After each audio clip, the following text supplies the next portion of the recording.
was promised to us as a grassroots and small is beautiful phenomenon has turned into a bun fight between target-driven government and subsidy-hunting corporates, with venture capital feasting in the space between. And those subsidies are already very large. They're set to grow. Annual subsidies to renewable electricity in the UK now about 1.5 billion. By 2020, to meet the targets, the European targets, it would have to be roughly 8 billion a year. These are very large additional costs. One thing I'd point out actually is that all forms of renewable generation are supported for generating electricity.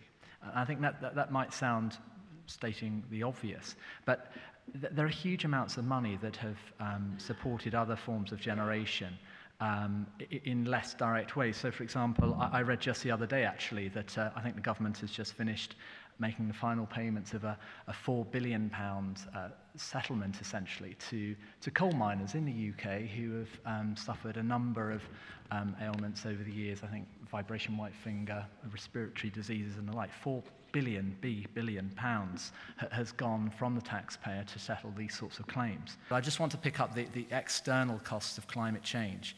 They are real, and again, it's common knowledge or common ground on the panel that climate change is happening. I don't think I'm taking too far of a step to assume that it's common ground that carbon dioxide emissions are the principal driver of that.